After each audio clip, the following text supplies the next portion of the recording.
গাজায় চলমান নৃশংসতার বিরুদ্ধে শুরু থেকেই সোচ্চার মধ্যপ্রাচ্যের দেশ লেবানন। এমন অবস্থানের কারণে দেশটির বিরুদ্ধে ব্যবস্থা নেওয়ার হুমকি দিচ্ছে ইসরায়েল। চলমান উত্তেজনার মধ্যে লেবাননের পাশে দাঁড়ানোর ঘোষণা দিলেন তুরস্কের প্রেসিডেন্ট রিসেপ তাইপ এরদোয়ান। আঙ্কারার পার্লামেন্টে দেয়া ভাষণে মুসলিম বিশ্বকে দেশটির পাশে দাঁড়ানোর আহ্বান জানান তিনি। এরদোয়ান বলেন, পশ্চিমাদের সমর্থন নিয়ে মধ্যপ্রাচ্যে যুদ্ধ ছড়িয়ে দেওয়ার পরিকল্পনা করছে নেতানিয়াহু, যা অঞ্চলটিতে ডেকে আনবে বিপর্যয়। গাজাকে ধ্বংসস্তূপে পরিণত করার পর ইসরায়েল এখন লেবাননের দিকে নজর দিয়েছে।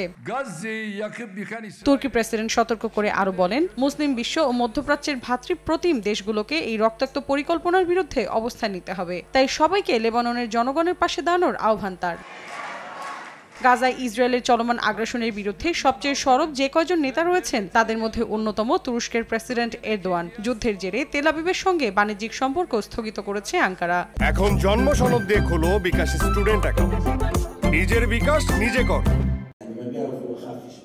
সাম্প্রতিক সপ্তাহগুলোতে ইসরায়েল এবং লেবাননের হিজবুল্লাহর মধ্যে সীমান্তবর্তী এলাকাগুলোতে টানাপোড়েন বাড়ছে, যা সর্বাত্মক ইসরায়েল হিজবুল্লাহর যুদ্ধের আশঙ্কা সৃষ্টি করছে। এরই মধ্যে ইসরায়েলের উত্তর সীমান্ত জুড়ে গোলাবর্ষণের কারণে উভয় পাশের এলাকা থেকে কয়েক হাজার মানুষকে সরিয়ে নেওয়া হয়েছে। মৌসুমী সাথী, সময় সংবাদ।